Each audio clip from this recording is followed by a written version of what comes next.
আৰু এই আজিৰ পৰা যি লোন যোনে ল'ব আৰু যোনে আগতেও লোন ল'লে তেওঁলোকেও আমাক আবেদন কৰিব পাৰিব।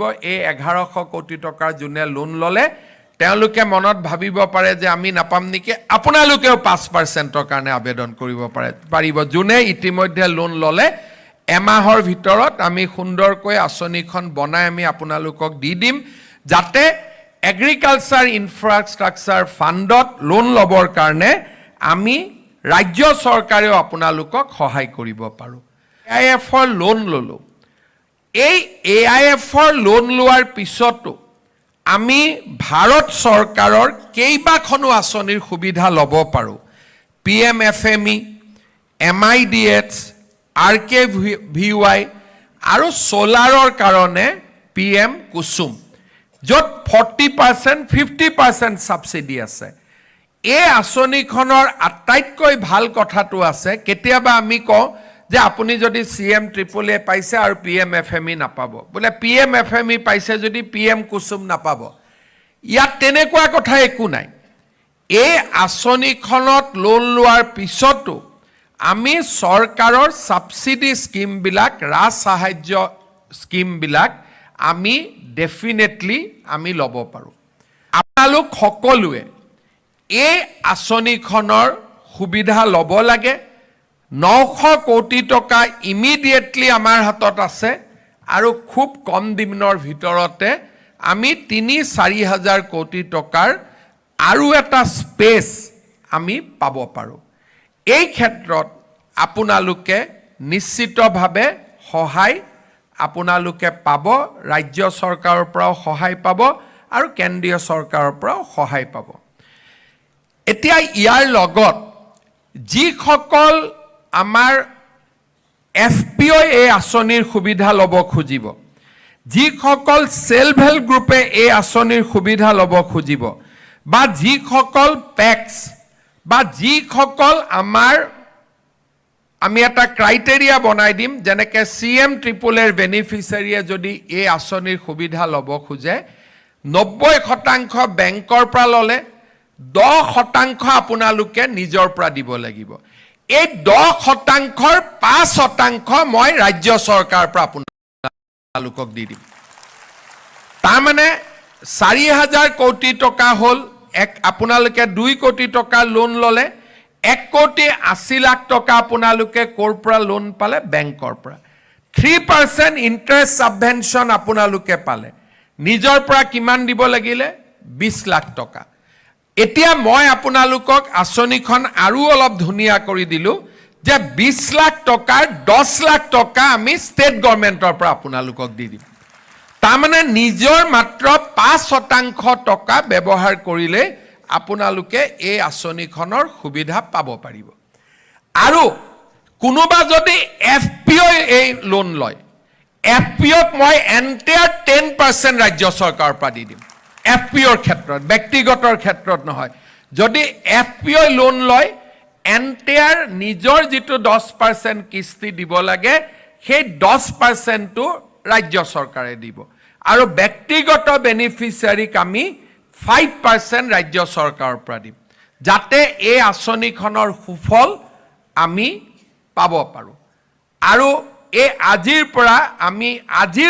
কিন্তু তাৰেই যে প্ৰচেছিং কৰি আমি যে আত্মনিৰ্ভৰ অসম এখন নিৰ্মাণ কৰিব পাৰোঁ, এইবিলাক কথা আমি কেতিয়াও ভবা নাছিলোঁ। কিন্তু আজি মই অত্যন্ত আনন্দিত, চৰকাৰৰ ফালৰ পৰা আজি আমি যদিও এই কাম হাতত লৈছোঁ, ইতিমধ্যে 800 ব্যক্তি বা উদ্যোগী বা FPO নিজেও এই কাম কৰিবৰ কাৰণে আগবাঢ়ি আহিছে। তাৰমানে অসমত সজাগতা এটা আছে, ইয়াক মাত্ৰ আমি বঢ়াব লাগে। মই ভাবোঁ যে আমাৰ কৃষি বিভাগৰ বিষয়াসকলে ইয়াতে যথেষ্ট আজিৰে পৰা গুৰুত্বপূৰ্ণ ভূমিকা ল'ব।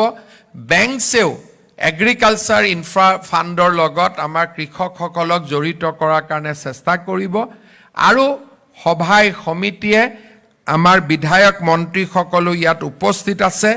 আমাৰ নিজৰ সমষ্টিৰ উদ্যোগী যুৱকসকলক আমি এগ্ৰিকালচাৰ ইনফ্ৰা ফাণ্ডৰ লগত জড়িত কৰাৰ বাবে আমি চেষ্টা কৰি থাকিব লাগে আৰু মই ভাবোঁ যে অহাবাৰ 4,000 কোটি টকা আমি অসমত লোৱাটো বিশেষ ডাঙৰ অসুবিধা নহ'ব যিহেতু আজিৰ পৰা আমাৰ এটা বহুত ডাঙৰ সজাগতা আহিব এই সজাগতাৰ সুযোগ লৈ আমি আৰু বেছি কাম কৰাৰ কাৰণে চেষ্টা কৰিব লাগিব আৰু মই বিশ্বাস কৰোঁ যে আপোনালোকেও আজি ইয়াৰ পৰা যিটো মেছেজ লৈ যাব তাৰ পৰা আমি বহুত বেছি উপকৃত হ'ম আৰু মই দীঘলীয়া কৰিব নোখোজো ইতিমধ্যে আপোনালোকে বিষয়খিনি ভাল কৰি বুজিও পাইছে মই আপোনালোক সকলোকে ধন্যবাদ জনাইছোঁ আৰু কৃষি বিভাগে আপোনালোকৰ লগত যোগাযোগ কৰি থাকিব আপোনালোক সকলো জৰিয়তে একো গৰাকী সফল উদ্যোগী হওক তাকে মই কামনা কৰিছোঁ ইয়াৰ ডাঙৰ বিউটিটো হ'ল কৃষি বুলি ক'লে ইয়াত আমি ধানকো ইনভলভ কৰিছোঁ আৰু মাকৈকো ইনভলভ কৰিছোঁ লগত চাহপাতকো আমি ইনভলভ কৰিছোঁ ইভেন টি প্ৰচেছিং ইয়াত এপ্ৰুভ এটা প্ৰজেক্ট এনেকুৱা নহয় যে টি মানে কৃষি নহয় আমাৰ কৃষি বুলি ক'লে আমাক যি আমি বুজো সকলো ইয়াতে ইনভলভ হৈ আছে ইনক্লুড হৈ আছে কৃষি সঁজুলিৰ পৰা গুদামৰ পৰা মই আগতে কৈছোঁ সববিলাক ধুনীয়াকৈ হৈ আছে মই বিভিন্ন নাম চাওঁতে মই দেখিছোঁ যে ভাল কামৰ কাৰণেও বহুজনে ইয়াতে ইতিমধ্যে লোন লৈছে আমাৰ নিশ্চিতভাৱে বিভাগে তেওঁলোকৰ লগত যোগাযোগ কৰিব বহুতবিলাক কোল্ড চেইন কোল্ড ষ্টৰেজৰ কাৰণে লৈছে মই দেখিছোঁ যে ইণ্টিগ্ৰেটেড প্ৰায় অৰ্গেনিক ইনপুট প্ৰডাকশ্যনৰ কাৰণেও লোন লৈছে অৰ্থাৎ কেঁচু সাৰ আদি বনাবৰ কাৰণে মই দেখিছোঁ হেমাংগ বৈশ্য কামৰূপৰ তেওঁ হাইড্ৰপনিক ফাৰ্মিঙৰ কাৰণেও লোন লৈছে প্ৰায় 1,35 লাখ টকা নে 13,50 মই ভাল কৰি চাব পৰা নাই বাট কিবা এটা হয় 1,30 লাখ নহ'লে 13 কোটি হাইড্ৰপনিকৰ কাৰণেও লোন লৈছে গতিকে মই ভাবোঁ যে আমি সকলোৱে এই আঁচনিখন সফল কৰিব পাৰিম আপোনালোকৰ মই সহযোগিতা বিচাৰিলোঁ কৃষি বিভাগক এই সুন্দৰ আজি কৰ্মশালাখন অনুষ্ঠিত কৰাৰ বাবে বহুত ধন্যবাদ জনালোঁ हमारे बीच में मंत्रालय সকলোকে মই বহুত ধন্যবাদ জনালোঁ আকৌ লগ পাম জয় হিন্দ বন্দে মাতৰম ভাৰত মাতা কি